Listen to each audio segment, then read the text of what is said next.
Virgo rising. How you doing, Virgo?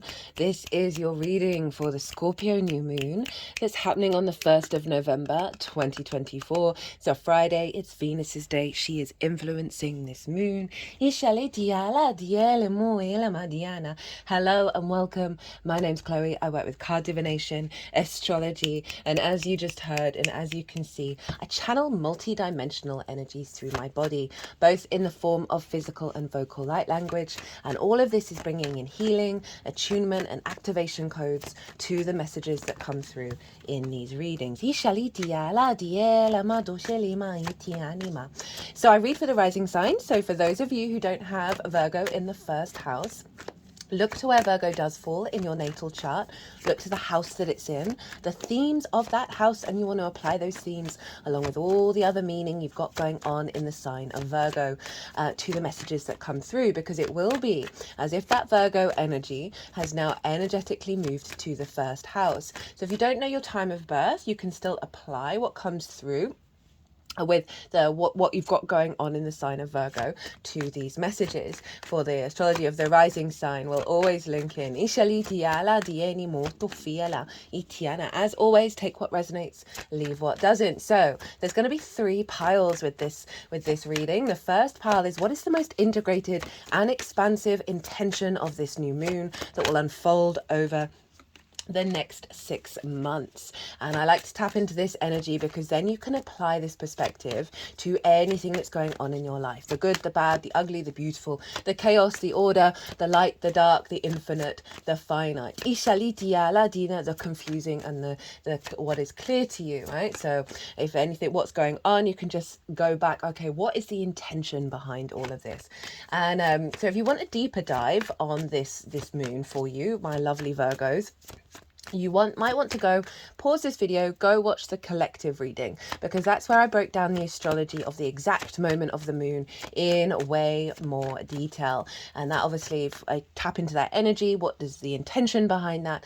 That forms a sort of an energetic blueprint that we're then working with. And so that's the baseline for what's going on in this reading. Also did a collective tarot reading, and collective channeled messages came through in that. It's just, if you just want a real, like a deeper understanding, go check that out. I will touch on the major themes of the astrology, but I'm not going to be going on into all of the detail.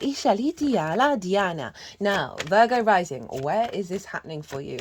This is happening in your 3rd house, the house of the goddess. It's the favorite place of the moon to be. This is where we apply our big picture perspectives over in the 9th into our day-to-day, right? How we find meaning in the day-to-day. How we find resonance in the little things, because this is like going to the shop, doing the washing up, all the sort of mundane energy that we work with. How do we make it less mundane? It's the environment that you're in, your local community, your environmental frequency, as well as the frequency in which you communicate through, which is the Scorpio energy. So very powerful vibe in which you communicate. And we've got a new moon here, so new intentions around all of this, right? I think the 3rd house is so phenomenally important. The more that we find meaning, that when our needs are being met in and nourished in the simplest of things, the more that frequency then ripples out into the bigger picture and into the rest of your chart. And so new intentions around communication, around the things that you do on a day-to-day basis, and how you it's also about schools. So it's about learning new things as well. So lots new information can come in, lots new skills, lots new ideas, inspiration can come in when you've got 3rd house transits. Now obviously the sun is going to be moving through there. We've got Mercury there, Venus has left. So you're gonna, with that Mercury imprint, it's at 28 degrees of Scorpio. That's going to be imprinted, that sense of communication, heightened perspective, being able to get the downloads, is infused into you for the next 6 months. Right, so that's where it is. Let's finish off what these piles are all about. So as I said, the first one is the most integrated and expansive intention of what this new moon is trying to set up for you over the next 6 months. Second pile is how to work with it and amplify it, right? Where to put your focus in order to really co-create with this intention. And the third pile is going to come from my new Oracle deck. It's an early Christmas present, and it came in time for the Scorpio new moon, and look at that skull, right? That's him. The death card is the Scorpio card. Love this deck. I think it's going to be one of my all-time favorites. And so I'm going to be pulling 3 cards from that, because this, and this is going to be linked into the unseen realms and into your ancestors and into the dead, because what's happening the night before this new moon is All Hallows Eve, Halloween, Samhain, the fixed fire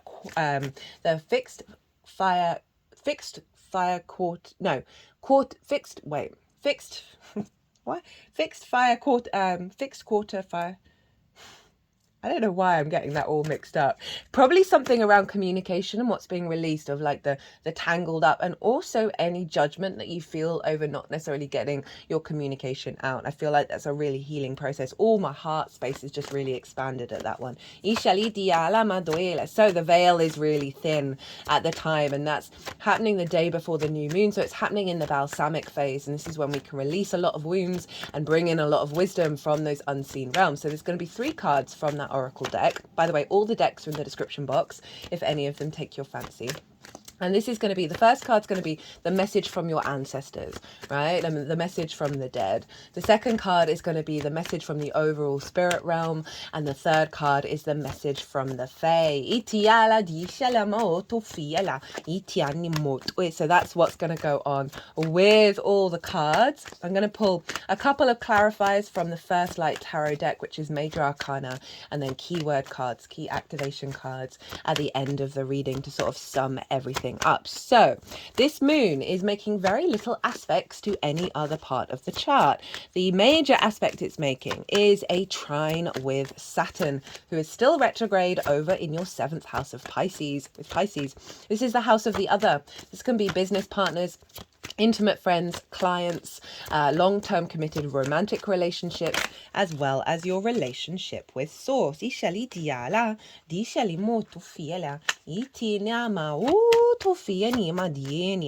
And so Saturn is really helping you understand your own authority when it comes to the other, understand a deeper level of, with it retrograde, the internal spaces of how you commit to things, right? Where you're integral with yourself when it in regards to the other. And it's also generally just establishing a strong foundation of the magic of Pisces into your relationship dynamics, right? That magical reality that we live in, and making it firmer and making it stronger. And it's making a trine to this moon in the way that you communicate, in the way that you find meaning in the day-to-day. I can see a lot of strong communication with Source around getting messages come in, as well as the way that you're able to move and express yourself in the day-to-day with the other, right? In alignment with your commitment and what you really need from the other. Healthier communication with the other in general, not just limited to Source. A reevaluation of how you find meaning in the day-to-day that may have been limited by certain relationship dynamics around commitment and intimacy. And a real elevation of the maturity that you've gained from that experience and the wisdom that you've gained that's allowing you to step into a new frontier. So that's the only aspect the Sun and Moon are making. It's trine, so it's a very supportive energy. It's free-flowing energy, lots of integration and wisdom and opportunities. There may be, for some of you, and I'm always wary of saying this, but it has just popped into my head, of you meeting someone that's very significant over the next 6 months as you go about your day-to-day. Or perhaps they're really interested in what you have to communicate through work or other situations, and they're drawn to you. That sense of Saturn is all about commitment, right? So, and there may be something around that, whether that's meeting a business partner or a romantic partner, an elevation of your, your relationships with your nearest and dearest friends, having really deep and meaningful conversations that just take all those relationships to the next level. Now, Mercury, as I mentioned before, is in the sign of Scorpio. It's quite far away from the Sun and the Moon, so it's not technically deemed a conjunction, but they are in the same sign and therefore the same house. So Mercury is influencing this moon. Again, a deeper perception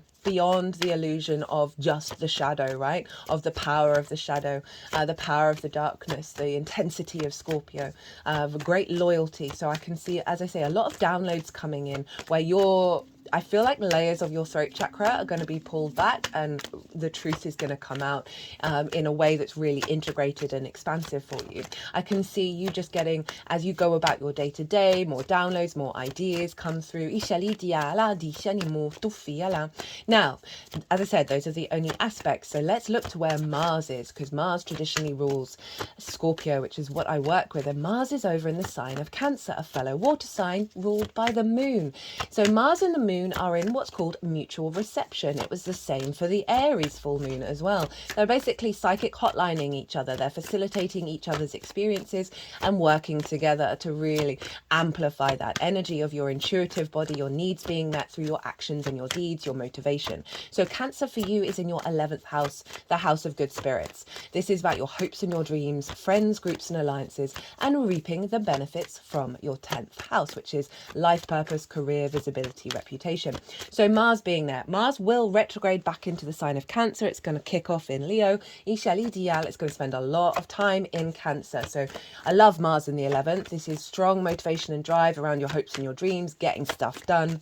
You're very intuitively guided with this, and this is influencing your 3rd house. So there's something around your actions and your deeds in alignment with where you're headed with your hopes and your dreams. There may be something about connecting to soul family with bigger groups, causing more visibility. This may see more benefits, not necessarily monetary, but it could be around your 10th house, your career, your life purpose, that is influencing your actions and then pulling that back into the things that you're doing on a day-to-day basis that's in alignment with that. I'm pushing that forwards.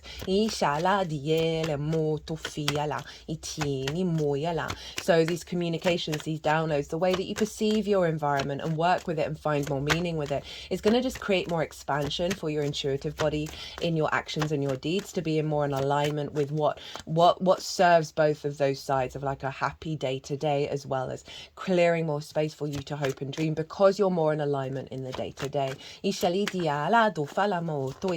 Now, Mars is opposite Pluto over in your 5th house of your creation energy, right? Your amusement, your games, your play, your pleasure, how you create. It's your children, both your inner child and children that you work with or children that you have, things that you birth into the world from a creative point of view. It's also linked into romance, dating and love. So Pluto's in its final kick off in Capricorn. I cannot recommend enough the Pluto in Capricorn transit series. It's in its own playlist, especially the oracle reading, because I talk about the astrology of what's going on with Pluto and how it's making harmonious aspects to both Neptune and Uranus in yin signs. They're all going to be moving into yang signs, making the same harmonious aspects. This is a fundamental change in our understanding of our reality. These big archetypal shifts are going on here. We're quite lucky to be living through this experience. So there's some big stuff going on with Pluto, and now it's exactly opposite Mars. It was an opposition with the Aries full moon, but not exact. They are now both at 29 degrees, right? The final degree of those signs.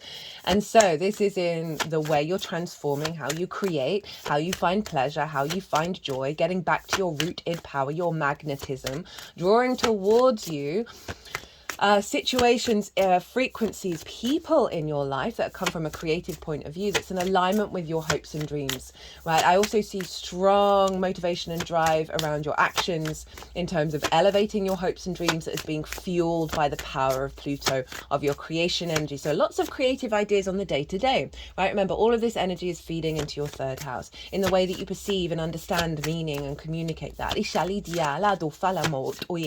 Now, Mars and Pluto are making squares to Juno in the sign of Libra, right? Juno represents commitment, your ride or die. This is in your 2nd house of your skills and your tools, of how you manifest and bring in regular income. This is about your resources, the things that you value, and most importantly, how you value yourself. Now, with a T-square, so we've got the opposition between Mars and Pluto, they're forming 2 squares to Juno. So the release point of the T is the bottom of the T, is Juno, which is a doubling down on the commitment to your equilibrium, your truth, your balance, your harmony of your skills and your tools, right? So there's really something around your creativity and your hopes and your dreams, your house of good spirits, reaping the benefits from your 10th, and a lot, you know, like, so with the awareness of where you're headed on your life path, really then being able to magnify your skills and your tools, right? And how you manifest, as well as a real deeper commitment to how you value yourself in alignment with your creativity and your good spirits and the actions that you're taking in order to transform that. All of this energy is feeding into this moon, of how you then move through the world on a day-to-day basis that's in alignment with, this is seeing you on a day-to-day basis working on your skills and tools, right? From a very creative space, getting very creative, that's in alignment with your actions in regards to your hopes and your dreams as you move forward, and raising your spirits overall.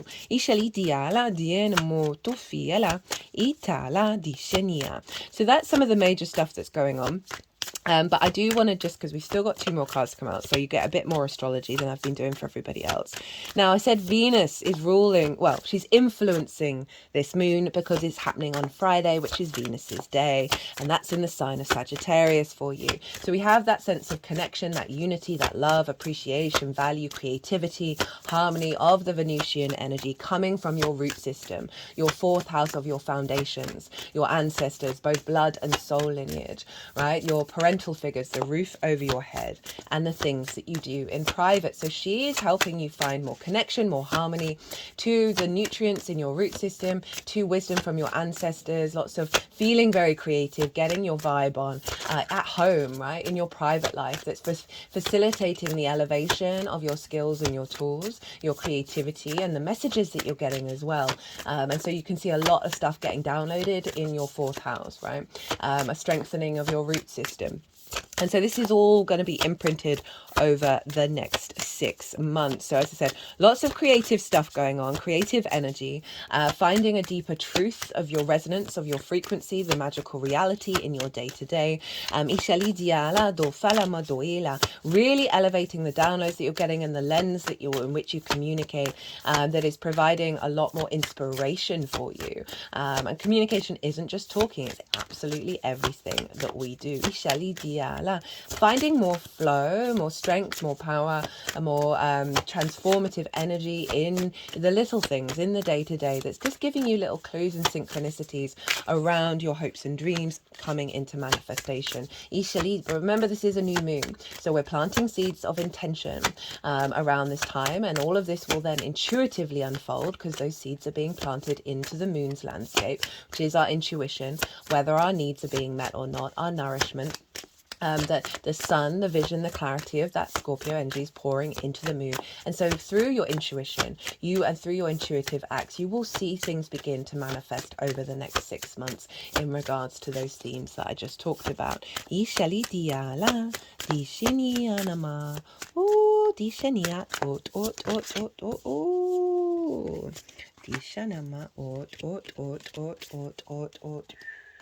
Okay, so we've got the 3 cards come up. All the cards are out. I'm going to pull the clarifiers at the end.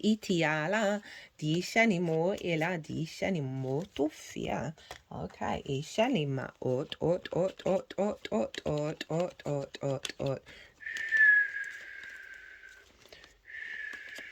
Right. Okay, so what is the most integrated and expansive intention of this moon? We have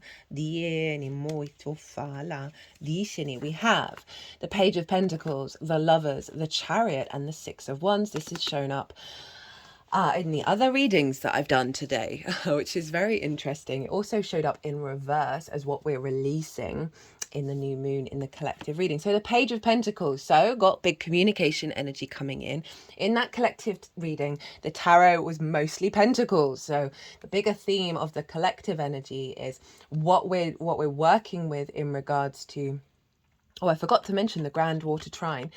we're doing a lot, we've been doing a lot of deep healing when it comes to water, right? The memory in our water, our wounds there, right? Our flow state. We had Mars, Venus, Saturn.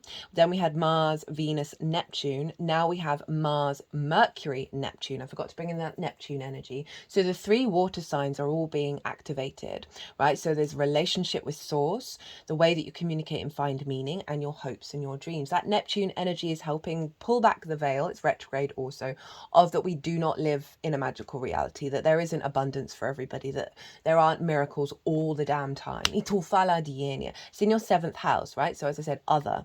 This can be source. So strong downloads coming from source that are really helping you embody in a day-to-day that you do live in a magical reality, that's then facilitating that Mars of your hopes and dreams.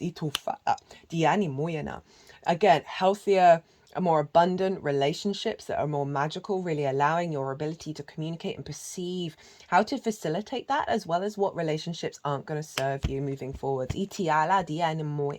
But overall, your real capacity to collaborate with others in order to facilitate your hopes and your dreams. So Page of Pentacles, back to the Pentacles. So that work we've done with the water is allowing us to build from a place of abundance in the 3D. So love that we've got a page showing up. It is about new opportunities of how you manifest in the 3D world, how you experience the 3D world. I'm seeing this is the downloads that you're getting from that Scorpio energy. You really putting them out in the world, right? And being very concrete and very confident in that. And exploring new things as well, and allowing yourself to be open to sharing as well in different ways. That's going to lead to different opportunities. And then we have the Lovers. Hello, Gemini. Ishali, which is your 10th house of career and life purpose, so that may be relevant for some of you, but the Lovers is all about being integrated and making the right decisions that serve you in the long term. We have the masculine, feminine and spirit here all together, right? This is falling in love with your day-to-day, being really aligned in the way that you communicate, in your environmental frequency, that in those little actions that you're taking, they're actually serving longer term plans.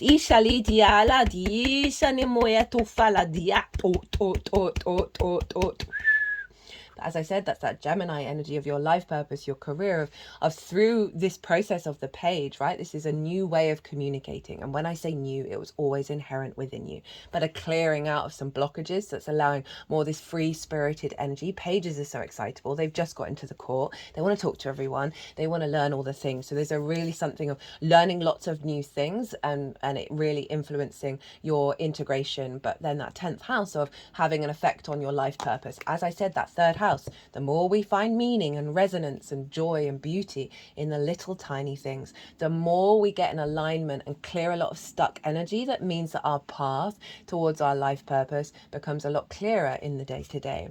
The Chariot, hello Cancer. So this is bringing in a frequency of you moving through the world with confidence, right? The Charioteer understands all the experiences that it's had before, our resources, our power-ups, in order to feel really embodied and move through the world through very intuitively, without trying to control what's going on. You see, there are no reins. We've got the balance of the yin and the yang here. Right, think of that Libra energy of this, you putting your skills and tools into implementation in the day-to-day, feeling very confident about it. I love this for the third house because it does, sort of represent a lot more movement, a lot more confidence in the way that you express yourself in the day-to-day, and also just, again, that's Cancer energy of your hopes and your dreams. So really doubling down on the actions of Mars being imprinted on the day-to-day. And we then have the Six of Wands. Oh, sorry, I'm just being called to turn over the bottom of the deck, and we got the Eight of Wands. This is alignment, right? This is everything falling into place. This frequency is like the root energy of what's happening to you and what's unfolding over the next 6 months. So of you just finding the way that you communicate and your day-to-day, the meaning that you're bringing in, it's all slotting into place. And this, is it's Mercury in Sagittarius as well. But there's an element of flow of energy for you in your environment. So Six of Wands, this figure has instinctively known that it's needed to go and do a thing. And that thing was challenging, right? It wasn't an easy thing to do, but they were like, I'm doing it. They weren't doing it for recognition. They weren't doing it to be celebrated, but the outcome turns out to be exactly that, right? We've got 2 victory cards, the Chariot, and now we have the victory wreath here of this is an element. Remember, this is a new moon, so this is unfolding of the journey that you're going on, the work that you're going to be putting in on a day-to-day basis, the way you're shifting in the way that you're communicating may be difficult, may have challenges. They're not bad things, but there is this element. It's not necessarily going to be the simplest thing to operate, right? But at the end of it, you're feeling so confident within yourself. And by default, the outside world is now celebrating that, and they're about to throw you a massive banquet. I want to focus mostly on you feeling celebratory of what you're doing and you feeling victorious and really proud of your achievements over the next 6 months. And, you know, because it's not always the case that it's the outside world recognizing that, but that is one of the major themes of this card. So I don't want to deny that that's a reality, but the more you focus on your experience, the more, like, the less entangled you get about expectations of how it will unfold. But very prominent energy of feeling incredibly confident. So how to work with this energy, how to amplify it. We have the Tower, the Ace of Cups, the Fool, and the Queen of Pentacles. I love this. You've got this, Virgo, right? And this is acknowledging that structures are being pulled down that no longer serve you over the next 6 months, right? All the superfluous energy, the superficial, the shallow energy that doesn't serve you, right? And it's your foundations are still strong, right? It's clearing a lot of decks, and this can be externally as well as internally. And so this is how to work with it, to realize that there are things that you need to knock down and transmute that energy back into the foundations. I'm not getting any scary vibes off of this. If there are situations that show up over the next 6 months that feel like Tower energy, know that it's just getting rid of the nonsense, basically. And it's come with the Ace of Cups. So again, there's this sense of renewal of your emotional body. There's peace here and there's abundance. So it's saying this is clearing down. Focus on the things that aren't relevant that feel like they're hanging on, right? And they've got a level of decadence that is sucking the energy out of your foundations. But do so while operating from the Ace of Cups. This isn't something to be scared of. There's love here. There's an overflow of support in your water energy that is really helping facilitate this confidence within you, right? This integration and this confidence that is allowing more space for you to find more overflow, more that peace, right? Scorpio can be pretty hardcore, right? Can be pretty brutal in the way that it communicates, because it's getting right to the root of something, and sometimes that's often not what people want to hear. They can't quite look at their shadow yet, or whatever it is. And I love this Ace of Cups because it is saying this energy is coming in, and you're also going to be like, it will help to focus on it and work with it, of finding ways of navigating what you want to communicate from a place of peace, from a place of abundance. We then have the Fool. So this is saying you're embarking on new territory, right? And this is from a really heart open space, all right? And the Fool is about to leap off this cliff, and it knows a new reality is going to appear. This is calling you, when you go out about your day to day, when you're in that 3rd house energy, to operate from the Fool, to look at the world, to look at the mundane things as pure joy of existence, right? To really like the awe of all the things, the good, the bad, the ugly, the beautiful, and be very curious about it all, and really open-hearted, and again doubling down on that Ace of Cups and the open-heartedness of the Fool in the way that you communicate, and that can often be with the way that you communicate with yourself as well. See everything as an experience rather than a wound. And then we've got the Queen of Pentacles. So we're cultivating here. Queens are yin in their nature. They observe, they strategize, they bring in depth, right? They really cultivate the energy. She's cultivating abundance. She's cultivating the frequency of fertility. She's also really good at giving advice. But there's something here about you seeing your day to day as a really beautiful place of abundance. All those little actions that we take are pure creativity, are pure acts of abundance in that energetic field. And the more that we see that, the more that we observe that, the more that we cultivate that experience of you getting up and going to brush your teeth, that is a catalytic, creative, abundant energy. Queen of Pentacles is also calling you with that page to cultivate the wisdom that's coming through, the messages that are coming through. Really nurture your experience as your throat chakra unfolds, right? And also be very loving. Give yourself good advice. So if there's tower movements, things are feeling a little bit difficult, it is saying to sort of really ground yourself and bring yourself into a state of love and nourishment. Right, now, what has the spirit realm got to say to you? At the bottom of the deck, oh, this is probably my new favorite oracle deck. I think I said that at the beginning. And it turned up for the Scorpio reading. We have out argue bad narrative in head. Oh, I love that imagery. Now the shadow is a tool, right? The bad narratives are a tool in order for us to make different decisions and be in harmony with understanding why that narrative is there, and also being very aware of when it no longer is entangled within you, that it's no longer part of your evolutionary journey. And that's when we transmute that energy into the next layer. So if you argue for your limitations, you will be allowed to keep them.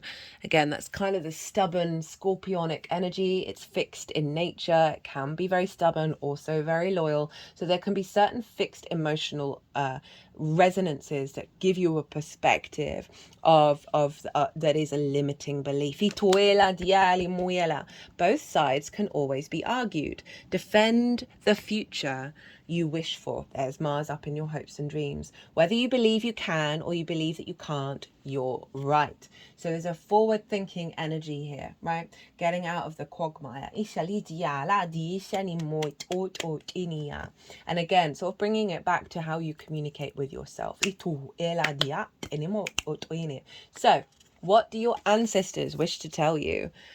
I'll be at the other end of the universe acting strange. I love this deck so much. If you are truly in your own lane, there is no competition. Be an original. Oh, love that. Really, really love that. Also linked into like the career energy or the life purpose energy. This sense of allowing yourself to step outside of fixed emotional responses that may have kept you not being your true self, right? And allow the freak flag to fly. This